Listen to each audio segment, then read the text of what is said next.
Something crazy is happening in American capitalism right now. They've decided to become socialist. Okay, no, not exactly. But the US is definitely taking pages out of China's playbook, the world's currently largest socialist focused state, socialism with Chinese characteristics. Before we continue, just letting you know, I'll be going live on TikTok at 6:30 today, UK time. So be there and bring tea. Imagine I've got my cup. My cup's downstairs. I don't.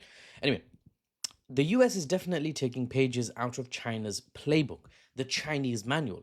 You see, the Trump administration just recently, I think last couple of days, they announced they're considering taking ownership stakes in major defense contractors now, like Lockheed Martin, Boeing, and Palantir. This comes just days after the government secured a 10% stake in Intel, the chip giant, worth nearly $9 billion. Not the company, the stake that US has is worth $9 billion. Commerce Secretary of America, Howard Lutnick, put it bluntly, quote, Lockheed Martin makes 97% of their revenue from the US government. They are basically an arm of the US government, end quote. Leave it to the Americans to be completely blunt. He's not wrong, right? If your company just has the American government as their primary, as almost their sole customer, you basically work for the government, right? But you remain separate, and there's benefits for you. You definitely get to keep the hunky-dory juicy profits, am I right? And of course, Lockheed Martin can overcharge the US taxpayer, and the taxpayer will foot the bill. It's an absolute dream for a company, by the way, to get those government contracts. That was the Indian Bangladeshi accent, because we have the same problem in Desh. Anyway, something I'm sure many are unhappy about these days is the fact that American taxpayers are basically paying trumped up, trumped up, no pun intended, trumped up prices for their defense equipment. So here's what's really going on, and this is where things get serious. Let me set the stage for you, and then it will make sense. For decades, American companies in critical sectors like defense and computer chips operated as private businesses. Uh, Operated as private business does, right? They sit outside of the watchful gaze of the state. That's very different from the Chinese model, where the Chinese state watches over everyone very carefully. SOEs, or state-owned enterprises, in China were a big thing for decades after Deng Xiaoping's economic reforms of the 1970s, the late 1970s. Anyway, staying on topic, America is a late-stage capitalist nation in terms of their economic model. For better or worse, there's huge downsides and there's huge upsides. Depends on how you look at it analytically, but I don't have time. I'll talk about that in another video. Now, these critical sector companies did get some government support, even, so far in America. They have been heavily funded by taxpayer money through contracts and grants. So indirect, right? If you have a private company and the US government buys your product, technically they're funding you. Do you get the point? Like, because they're your customer. But they don't fund you in the same way as holding a share in your company, holding a slice of your company, right? And grants are just given to you, right? But all the profits, therefore, went to private shareholders, the company, bigwigs, right? The fat cats, as it were. Now, the government is saying, we're funding you, and we now want a piece of the action directly, and we want a piece of the control, or all the control. Heck, give us all the control, right? The direction of the company. I want that to sit with me, the American government. You see, the Intel deal, I made a video on this, check it out, just a few days ago, so you won't have to scroll too far, and your fingers won't lock up. The Intel deal is a perfect example of how the American government is moving differently now, or moving mad. Depends on who you are and what views you have. Intel received over $9 billion in grants from the CHIPS Act, it's an American act legislatively, to build factories and compete with China in semiconductor manufacturing. So the US government basically gave this company money and said, build factories here because we don't want to rely on East Asia, not on Taiwan, not on South Korea, not on Japan. We want to move slowly away from that. We want factories in the south of America, right? Arizona or Texas or wherever. But instead of just handing over the $9 billion, the American government converted those grants into ownership. They said, we're going to give you the same amount of money, but we're going to buy shares instead. We're not just going to give it to you based on conditions that you do this and do that. We want a stake in the company. The American government bought 433 million shares at $20 each, making them Intel's largest shareholder right now. Vanguard, BlackRock, flipping BlackRock. You know who BlackRock is, right? Vanguard and BlackRock are now second and third place in Intel's investment portfolio. Yeah. And America, America as a government is number one. It's mad. It's unprecedented, and it's really something to get riled up or excited about if you're an economics nerd like me. What have I done with my life? Actually, hopefully, some good stuff. We'll see. We'll see. My life's not over yet. Now, this isn't just about money. It's about power, my friend. It's about new Cold War with China. Zhongguo. Right? Chinese tech companies are catching up fast in semiconductors, artificial intelligence, and defense technology. And as you know, American tryhards, I mean, patriots like Gio Hussar keeps telling me America's number one, they're the best. Yes, okay, fine. In some things, they're the best. But the second place guy is catching up fast, and you're stressing. It sounds like I'm stressing, but I'm not stressed about anything. For years, the Chinese state has supported the Chinese companies, which is allowing China to close the gap between second place and first place by closing that gap. This is the animation budget coming in strong here, right?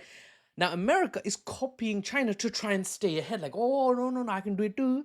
I don't know why they have an Indian accent, but there you go. A slice for itself, for the American government, and the control that comes with it. That's the sort of new model we're seeing America shift into.